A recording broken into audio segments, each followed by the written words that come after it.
Iran ने Israel पर फिर से बैलिस्टिक मिसाइल दाग दी है। माइक्रोसॉफ्ट की बिल्डिंग के पास मिसाइल गिरी। ईरान के हमले में इजराइल के बेशरबा में आग लग गई है। लगातार हमले जारी। ईरान और इजराइल के बीच में बैलिस्टिक मिसाइल यहां पर दागी गई है। माइक्रोसॉफ्ट की बिल्डिंग जिसके पास ये मिसाइल गिरी है, जिसके चलते खासा नुकसान। ईरान के हमले में इजराइल के बेशरबा में आग भी लग गई है। बैलिस्टिक मिसाइलों से निशाना दागना जिसका सिलसिला लगातार जारी। हड़कंप की स्थिति आप देखिए किस तरीके से उत्पन्न हो गई है। न अब नेतन्याहू मानने वाले हैं, न ही खamenei। ये जंग लगातार बढ़ती ही चली जा रही है। ट्रंप का हस्तक्षेप लगातार, और हमने देखा किस तरीके से डोनाल्ड ट्रंप लगातार इजराइल का समर्थन कर रही है। उसी बीच में देखिए एक्सक्लूसिव तस्वीरें आपके सामने, किस तरीके से भीषण हमला बोला गया है बेशरबा में। ईरान के हमले में इजराइल का बेशरबा जहां पर आग लग गई है। ये बैलिस्टिक मिसाइल से हमला, जिसके बाद तबाही का मंजर क्या कुछ वहां पर बना।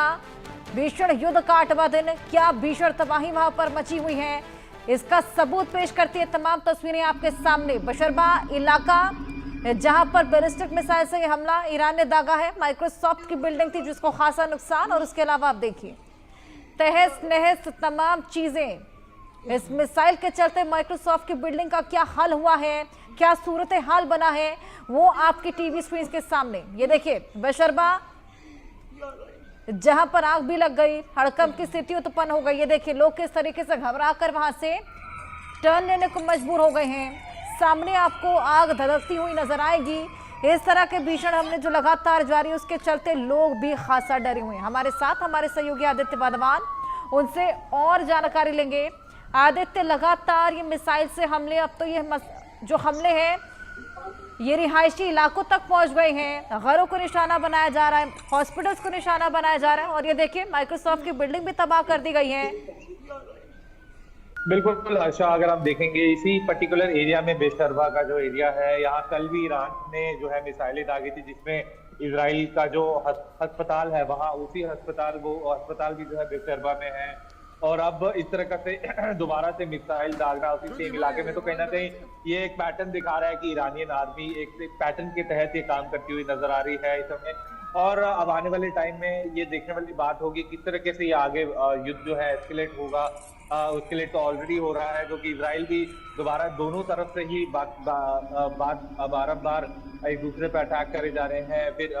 फिर कभी इजराइल अटैक कर रहा है तो कभी ईरान अटैक कर रहा है। तो अब कहीं ना कहीं देखने वाली बात रहेगी, क्योंकि अभी ट्रंप ने भी बोला है कि वो अब पूरा एक हफ्ता लेंगे और सिचुएशन को देखेंगे कि किस तरह से कि क्या ईरान पर जो न्यूक्लियर साइट्स पर है अटैक करना है नहीं करना। अब वो देखने वाली जो रिपोर्ट्स आ रही है, जो फोर्दो ईरान की जो न्यूक्लियर फैसिलिटी है वो बहुत जो हेवीली गार्डेड है। कहीं ना कहीं अमेरिका में जो B-2 बॉम्बर्स हैं उसके द्वारा वहां अटैक कर सकता है अमेरिका। इजराइल की भी मंशा है कि उस फोर्दो न्यूक्लियर फैसिलिटी पर जरूर अटैक हो। तो अब देखने वाली बात रहेगी अच्छा कि किस तरीके से यहाँ स्थिति बदलती है। अच्छा, बिल्कुल, अब हम देख रहे हैं जिस तरीके से पुतिन भी इस पूरी जंग में उतर आए हैं। पुतिन लगातार अब ईरान को समर्थन दे रही हैं, ट्रंप को चेतावनी दे रहे हैं। क्या लगता है कि पुतिन की चेतावनी का कितना अमल ट्रंप करने वाले हैं? क्या यह हस्तक्षेप कम होगा?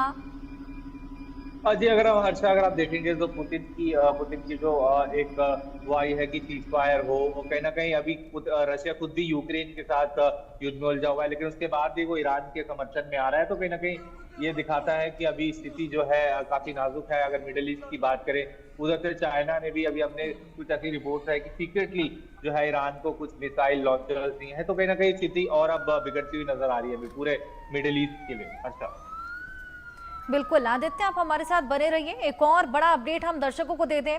ईरान के